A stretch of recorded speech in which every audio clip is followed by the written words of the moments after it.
could be able to be if ever man na mapasok nila dito yung Kimi. Pero there was an Atlas. There was a Valir that could be able to show everyone off for NXP Solid. So, alright. Well, for me, I will be going against that one. Definitely. Kasi if this pans out, pagka na-hold ito ng Blue Fire up until 10 minute, more so 15 minute, anytime, any day, this could be a proper win for Akimi. The only thing that pwedeng ipapasukin sila dito, if MB mag-overcommit, natalunan agad doon si Chu. And given, ito yung tipo ng Kimi na medyo fast push yung jungle FM. Oo nga yun nga talaga. Kaya kasi sinasabi ko din na, pag ito, naisahan mo sa jungle, tuloy-tuloy na Pero yes, by design, dapat mas mabilis yung jungle ngayon ng Kimi natin. Tingnan mo kung gaano kabilis tinik yung Little Wanderer doon ng Kimi. It might be by an inch, pero that would be nice. Ngayon, on the move na, si Chester. Man, Chester is actually disrupting kagad. So parang kung iisipin mo dito, yung rotation dito, I think mas mabilis para dito sa side ng Blue Fire. And medyo may part na I was actually thinking Limbs would be the one to carry, pero it's actually gonna be Chu. Yeah. At oh yes, it's so interesting as well na ang aga ng flicker doon ni Yawi. For that but get heavily punished there by the Valir. Pero still not gonna be enough. We still have no first blood for this game, no? I can't help but feel na parang same to nung game 1 ng Bren tsaka Onyx. Tansyahan sa una, tas unang kill tuloy-tuloy na, no? It could actually go with that. Pero ito kasi magiging catch talaga dito parang Shane is medyo negated dito si Creepsu. So it's up for him kung paano niya mapo-force out kasi all of actually 4 at least 3 pala ng mga main heroes dito or core heroes for NXP Solid do have its Purified. So meaning to say, Creepsu would have a hard time landing the Fatal Links into if in case na magkaroon. Pero they do have here the Yuzong na pwede pumasok agad doon sa backline nila na ma-purify. Then that's the time for Creepsu to take advantage and get a good or land a good Fatal Links. Yeah. Again, alam naman natin kung gaano kaya Fatal Links yung in-headline natin dyan kasi nga, alam natin kung gaano ka-game-changing yung Fatal Links diba?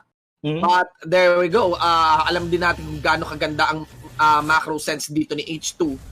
I can actually see kung gaano siya ka-wise sa paggamit, even the Mountain Shocker, just so they can establish a little bit of pressure against Blue Fire. No, buti na lang wala pang turtle on this part. I think isa yun sa medyo magpapa-differentiate on both teams kasi feeling ko ma-hold nila to up until the 3 minutes both lane, I mean all lanes most likely. So walang mangyayari up until yun yung magbibigay talaga ng advantage who will be able to secure the first turtle. Wala nang perfect match si Creepsu doon ganon. Yung mga tanks natin nag-overextend na papunish din talaga ng napakabilis. Parehas nung nangyari halos kay Yawi kanina pero still no first blood in this game. Umiinit. Alam nyo guys, mukha lang walang nangyayari. Pero pag mas matagal na walang first blood, mas lalo lang umiinit Pero Blue Fire is the scaling team dito. Like it's like a time bomb para sa series na to. So, I guess NXP Solid will be the one to be very aggressive in nature dito sa first 10 minutes of the game. Or at least 5. Patulad dyan, Yawi. Okay, tingnan natin Yawi here. There's the Fatal Links completed mula kay Crimson. Aray! Mga kaibigan, tutok ka agad. Pero si Choi was able to walk away. Habol ni Renny J. And he can attack even more. That's the first kill siguro by the members dito ng mga taga Blue Fire. At tuloy ang apoy. Atras muna, hoy. Dito ngayon. Ito ang Blue Fire. And that's it. They were able to bag 1 members. Pero, tol, na-miss out ko. Sino nakakuha ng turtle? I didn't see that kasi nakatutok ako doon sa Kimi, to be honest with you guys. Kasi ang nangyari doon, actually makikita mo na dito kung ano yung targeting ng NXP Solid. Even Renny J going doon sa backlane, that's why Chu was forced to go inside the tier 1 turret. Then si MB nag-avatar of the Guardian itself. Kumbaga talagang tina-target nila dito si Chu. And alam naman natin Chu yung may susik talaga dito pero at least hindi gano'n na siya shutdown si Chu. Tsaka isang talon lang. And it's a good thing then that I think yung purification na nagbigay ng enough movement speed for Chu the moment na tumalon si Renny J. The job of Renny J was good. Talagang mataas yung movement speed na provided ng purification doon. Yeah, and actually it's H2O who did get the turtle. Yeah, we get H2. So again, consistency ni H2. Pero men, init ni Cripso round 2 na yun. It was Chester that was back in. May isang kill din naman na nakuha dito yung next play, no? Upon that replay yata. Renegade against Secret. Oo. Medyo maganda yung nagiging ikot dito ng Blue Fire. Let alone. Kung isipin mo rito, no, if Cripso could be able to get at least one defensive item and go direct into a fling time, pwedeng ulit-ulitin kung ano man yung nangyayari. But i-force nila unang Fatal Links, tanggal lahat na ma-force nila yung Purify. Ito kasi medyo nag-hold lang for Blue Fire to be able to go in yung mga Purify. Once everything nawala dito, the NXP Solid will be on the defensive. Yes, totally. Lalo pa may panghabol yung Blue Fire, Flicker din yung hawak nila dito. I mean, that might be used defensively, pero pwede mo talaga gamitin yan offensively, no? We get round to on the turtle dito. And I cannot but feel na yung early expectations dito na next play, na-break ka agad ng Blue Fire, but still there is H2. And the guy is always headline, not really by his more than his micro skills, but by his consistency. Hagip dito si Unseen. Doon na yata, pwedeng sunod-sunod yan. So dito, Purification, sunod na layer MB, hindi makapasok si Secret. Zinozone out lamang ni Chester. Agawan dito ng buff na, isecure pa rin naman yun ni Chu. Ang ganda nung pasok doon ni Yawi, securing, to Unseen. Medyo nawala yung formation dito ng Blue Fire from the turtle. Parang may part sa kanila that they would like to contest, pero parang haphazardly, nagdadalawang isip sila Diba? Parang pwede yata, kaso for sure merong Purify yan. So that would actually leave Blue Fire yung part na uncertainty na hindi nila mawari siguro na tama na ba, ito na ba yung opening or hintayin muna natin. Not to mention napaka-threatening ni H2, diba tol? Taas na ng damage niya, ganun lang, classic scaling on YSS. And YSS talaga para sa, on my personal opinion, is one of the number one carry right now. Ang bilis ang bilis ng farm ang bilis, ang taas ng damage na pwedeng ibigay. Para alam mo yung early revamp kay Bruno. Ganun kaagad yung batuan ng damage. Yung hindi pa ready maglaro yung mga yung community against Bruno. Parang ganun yung vibes ngayon with YSS. Now, na-set upan dito si Cripzu. You know, those kind of free kills binibigay mo sa NXP automatic and they will take advantage of that. There is the kick onto H2, hindi na follow upan kagad. He got damage for reals, for serious.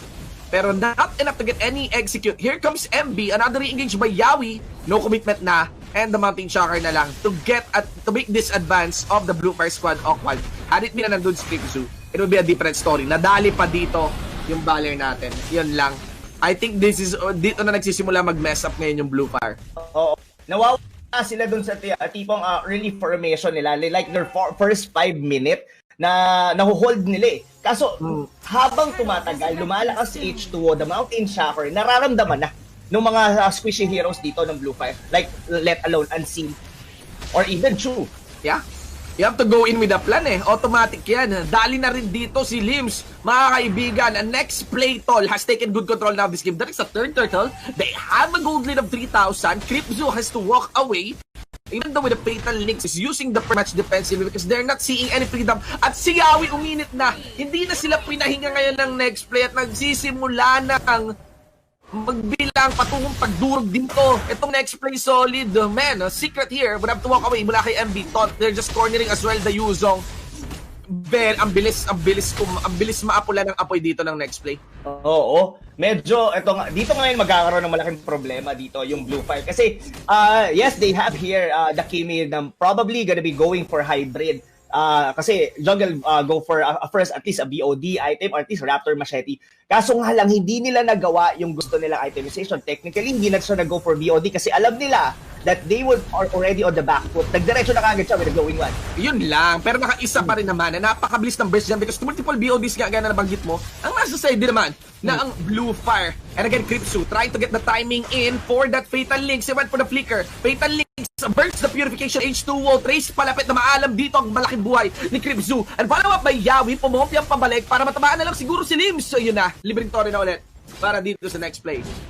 Grabe, it's on a roll talaga dito for H2O. The Mountain Shocker is really giving Blue Fire. Lahat ng miyembro nila dito having a hard time. Even on initiation, kahit si Cripzu napapadalawang isip siya kung kailangan niya na ba, is it the time? Kasi pwedeng gawin yung Fatal Links ni Cripzu. Kaso nga lang, yung mga kakampi niya, almost half HP na. Just the mere fact ng ulti ni H2O. Ang bilis ng scaling, ang ganda ng brush sa likod. They will commit. Ando na si H2, tumalon si Yawi. There is the follow-up. Beautiful play na ginawa kagad ng mga membro dito ng next play. Limbs tries to corner in. Makakuha na kill kay Yawi pero hindi na mahalaga kasi yung damage na binubugan dito ng next play, sobra-sobra. MB na pasobra yata ng Abante doon. Nakakuha ngayon ng kill si Cho and goes for Danny J. One last racket, hindi na. But overall trade is 4-4-2 at kuha pa yata at mid lane ni Barrett. Grabe yung mga pinapakita dito. NXP solid, showing up that they're really the team to beat din dito for this specific series. And yun na nga, mga kaibigan, ang pinakamaganda doon, paring Shane, countless threat yung binibigay nila dito sa Kimi. Parang tuloy-tuloy, Rene J, yung threat ni Rene J, yung threat ng Avatar of the Guardian, hindi yung once na mawala yung Purify niya.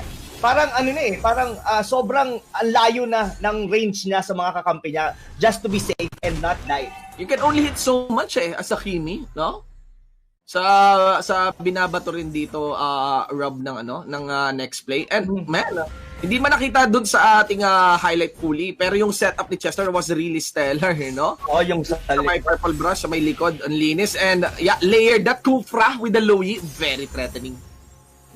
Grabe. Yung mga bagay talaga dito. Sa pwede din no? I mean, kay Chester, kung isipin mo, his ult kahit actually give Chu na a chance na mag-back agad Just the mere fact, pwedeng fake nga na ulti coming from the Loyi. Okay, Yawi, he did commit. Nakagip si Unseen. Nako, napapwersa yung flicker dito. Alam niya merong Mountain Shocker. Limbs, very awkward entry there. Wasn't able to get the kill. Kinatay na lang siya ng next play doon. Valier pick nila dito, no? Parang nagiging passive. Actually, too passive na to the point na nakabantay lang siya. Kumbaga, parang the main role of Unseen dito is just to watch out kung sino yung papasok dito para kay Chu. Tapos when you think, tol, no, na parang mainit din yung blue fire, tapos parang kaya naman, H2's consistency can easily return the morale of whatever loss or whatever loss is committed or is exchanged from the mistake committed ng next play sa simula. Parang ang dali, basta okay si H2, okay lang si NXP, no, makapagbigay ng konting kills here and there. Diba? Totoo yan. Pero ito, there's still a chance for Blue Fire to be able to come back into this game. Of course, this is still Akimi. Once Akimi with at least a mage item na makompleto, pero Secret might actually die there. But habol sila kay Rene J. Like what we've seen. Kitang-kita pa rin naman yung damage ng isang Kimi. We have to funnel it correctly into proper heroes. Yeah. And ang nangyayari, na-juggle effectively ng next play yung damage ng Kimi, di ba? Oo. Parang if you are the Kimi, you find yourself hitting different targets for a short amount of time. Mamaya, dapat catch yung tinatamaan mo. Minsan, Kufra. Minsan, Esmeralda. Bottom line, no execute And maybe that's where it is lacking. Walang execute kill dito yung Blue Fire. No? Probably, alam mo yun, kung Balmond pa siguro to, baka mas may execute kill pa, di ba? Parang ang play na lang talaga ng Blue Fire ngayon is to turtle this one. Probably give, nakuha na yung unang lord, is hold nila to up until na makakuha at least 3 core items dito, yung si Chu that could be able to burst down. May damage pa rin naman And ang mahirap lang ngayon is that Kripsu, parang hindi niya makuha yung group niya, makakuha na magandang Fatalix. Yeah, napabilis ng punishment kay Unseen. The moment talaga may overextend, gulat factor lagi talaga yung next play. And if you not accounting that, no, dun sa panggulat na yan, yun ang malaki problema. Setup pa ni MB tsaka ni Yawi dito sa may pinakalikod. No? Sakto yung minion wave na darating ngayon. Pero third, who's taking some damage on that doesn't matter. Even if Yawi is saying goodbye, ilan man ang namatay dito sa side ng Blue Fire? 4. And that's it. That's gonna be 2 inhibitor turrets to be taken in. 1 for the bot, 1 for the mid, and 1 for the base, and they will rotate as well. Panira ng moral, mga kaibigan, na tamang emotes. Indeed, this is the team that was hailed to be Team Payabang, but the Payabang will take the win for this game number 1. Next play, solid. Wow, solid performance indeed, mga kaibigan dito coming from NXP. And wow, that was very